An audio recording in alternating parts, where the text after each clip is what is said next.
Hey, wait a second. You know why Elon Musk created $3 billion companies while sleeping 3 hours a night, while you're struggling to wake up for an 8-hour job? It's not because he's smarter than you. It's because something is wrong, literally wrong with his brain. And in the next 15 minutes, you discover exactly what. There are details about his childhood that nobody talks about. Nobody. Things that explain everything. When you know them, you'll understand why he can't stop. It's physically impossible for him. We think we know Elon, Twitter, rockets, cars, but you're only seeing the surface. Underneath, there's a ton of stuff that's sinister, stuff nobody's revealing. All right, everything starts in South Africa, 1971, Pretoria. Elon Musk is a multi-millionaire engineer. May Haldeman, his mother, is a famous model. Elite genealogy, you know? You'd think, son of a rich guy, everything's easy. Wrong. Elon Musk wasn't just strict. It's documented in books, in interviews. He was a man who controlled everything. How you dressed, what you ate, how you thought. And if you deviated from the pattern, violence. Young Elon was the weird kid. Different. Stayed alone. Read too much. Didn't want to play with others. Heavy bullying, but not the regular kind. Documented abuse from family members too. His father humiliated him in public, at social gatherings, in front of people, made jokes that psychologically destroy a child. Elon was 10 years old when his father said in front of people that he was a failure, that he would never be anything. That's documented. It's in his interviews. Then comes the bizarre part. Instead of becoming depressed, the kid went to the library, spent hours there while everybody else was in class, reading about science fiction, technology, economics, physics, everything, obsessively. And you know what psychologists call that? Traumatic dissociation. When you suffer so much, your mind creates an escape, an alternate universe, an obsession that removes you from reality because reality hurts too much. So Elon built a mental world where he was special, where he was different, better, where that rejected boy didn't exist anymore. Only the genius, only the guy who would change the world. And here's the insane part. He became addicted to it. It's not an exaggeration. It's like a drug. Because every time he achieved something, that mental world got stronger and he needed more. Always more. Always bigger. Always impossible. At 12, he wrote a video game, sold it to a magazine for $500. 12 years old. But you know what he did? Didn't like it. Thought it was worth more. At 18, he left South Africa because he hated reality there. He wanted to escape, moved to Canada alone with his suitcases, worked terrible jobs, slept on couches, ate cheap food, but he was obsessed with one thing: technology, internet. Transferred to Stanford, studied physics, then economics, but quit after 2 days. 2 days. Why? Because he thought the internet was the future and he couldn't waste time. He needed to be there now. Created X.com, a digital bank. It was revolutionary for the time. But then here's the detail that explains everything about him. Elon was so obsessed with controlling every detail that he forgot about reality.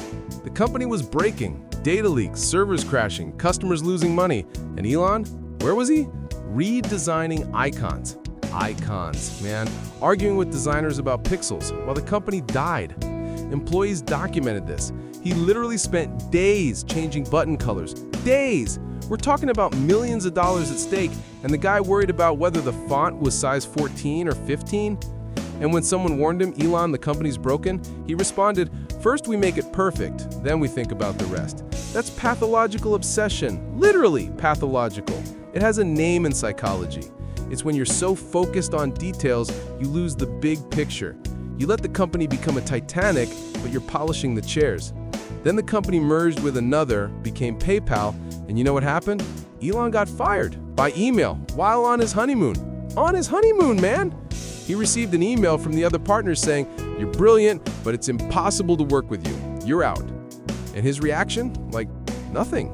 He thought they were wrong, that he was right, and the others didn't understand, that they were weak to keep up with his pace. Then he created Tesla. And here, everything explodes. Because now, Elon has money, has power. Now nobody can fire him. Nobody can stop him. And then Then he released the beast for real. They documented it, that he slept in the factory, on the floor, between machines, worse than before, because now it's his company. He can do that. Nobody's watching. He was so obsessed with designing the perfect car that he'd go to the factory at night and redesign things, change specifications, argue with engineers at midnight, alter entire production lines. And here's the insane part. Tesla almost went bankrupt. Almost. Several times. Investors wanted to remove him, board of directors voting to kick him out, saying he was too toxic, dangerous even, but he didn't care, kept obsessing, because for him, that obsession was everything, was proof he wasn't that rejected boy, was proof he was special. And you know what happened? Out of nowhere, the Model S came out, and it was perfect, literally perfect. Won awards, became iconic, and Tesla didn't go bankrupt, became a billionaire company. But here's the bizarre part. Elon didn't celebrate, didn't rest, because at that moment, the obsession demanded more. Needs rockets now, needs to go to Mars, needs neural implants, needs everything, everything, everything. Now here's where it gets absolutely insane, because psychologists see this and call it compensatory reaction. When you get rejected, traumatized, and instead of processing it, you decide, I'm going to be so good at this that nobody will ever ignore me again. Like that guy who gets rejected and becomes a gym machine, except on a scale of billions. But there's another dark detail that explains everything. Pathological perfectionism. It's when you're so obsessed with making it perfect that you destroy everything in the way. Relationships, health, sometimes even people. You know when you rewrite an email 20 times because that comma is wrong? Well, imagine that with a rocket, with billions at stake, with lives being crossed off. That's Elon. And the most bizarre thing, he knows this. The guy admits it in interviews that he's too obsessive, that he destroys things, that it's impossible to work with him. Says like, yes, I'm toxic, but he keeps doing it. Why? Because if he stops being obsessive, if he becomes normal, that rejected boy comes back. And he doesn't want that to ever happen again. Now here's the pattern that'll blow your mind, because it all makes sense when you connect the dots. He doesn't sleep because sleep is when that boy comes back. You ever notice that when you're tired, everything feels heavier, sadder, more real? So he doesn't sleep, takes amphetamines, drinks coffee, stays wired, because being unwired is dangerous. Unwired, that trauma comes back.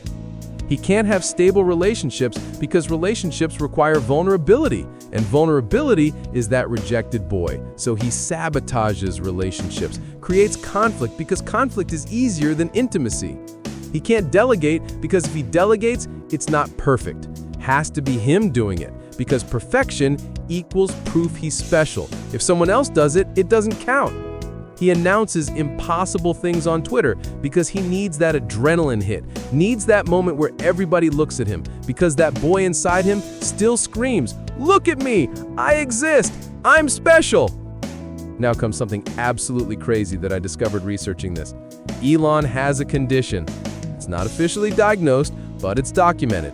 Asperger's traits, high IQ, difficulty with social interaction, obsessive thinking patterns, all of it runs in his family. But here's the insane part. That condition, combined with trauma, creates this monster of obsession that's almost inhuman. He can't turn it off. His brain is literally wired differently. The trauma didn't just create obsession. The neurology, combined with trauma, created something that looks like possession. And he's aware of this, has mentioned medication,